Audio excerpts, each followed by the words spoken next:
Saya Rahmat Maulana Siddiq dari Indonesia for Global Justice. Kami Indonesia for Global Justice tergabung dalam Komite Pembela Hak Konstitusional Rakyat yang kami sebagai salah satu pemohon dalam uji formil Undang-Undang Cipta Kerja di Mahkamah Konstitusi. Kami melihat bahwa dari sisi proses pembentukan Undang-Undang Cipta Kerja hingga proses pengundangan Undang-Undang Cipta Kerja ini bermasalah dan cacat formil.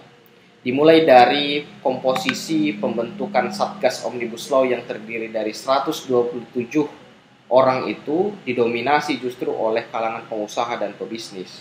Justru ini menunjukkan bahwa Undang-Undang Cipta Kerja ini lahir dari inisiatornya adalah para pemodal, dan justru kepentingan pemodal sangat kental di dalamnya. Ini yang pertama. Yang kedua, kami melihat proses Omnibus Law ini tidak melibatkan partisipasi publik secara luas dan undemokratis, dan juga sangat tergesa-gesa dalam proses pembentukannya. Padahal Undang-Undang Cipta Kerja ini mengakomodir 79 hingga 81 undang-undang yang itu tidak mudah untuk diubah dan juga tidak mudah untuk dihapus maupun ketentuan-ketentuan di dalamnya yang akan direvisi.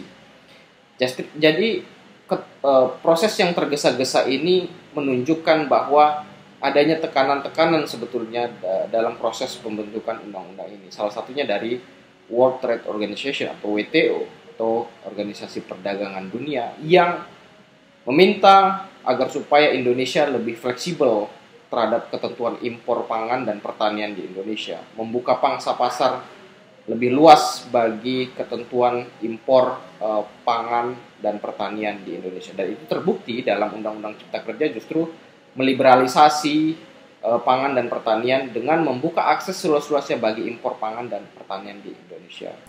Itu yang kedua. Yang ketiga adalah Undang-Undang Cipta Kerja ini sedari awal dalam prosesnya itu dalihnya adalah untuk menarik investasi seluas-luasnya bagi kemakmuran rakyat. Itu dalam tanda kutip.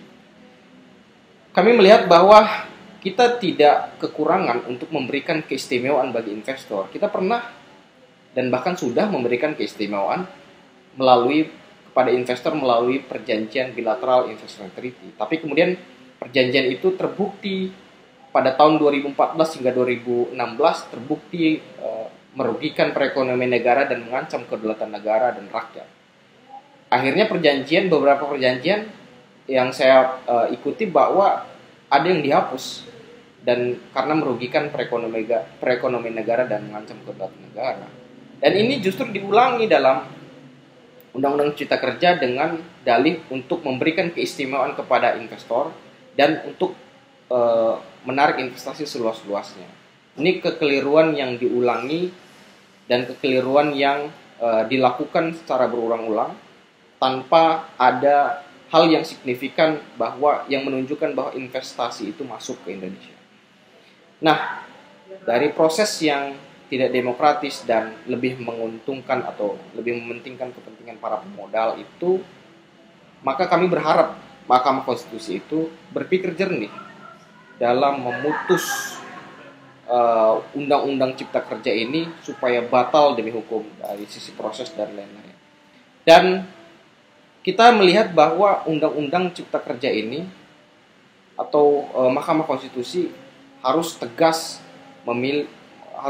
melihat bahwa ini sudah ada catat prosedural dari sisi proses pembentukannya.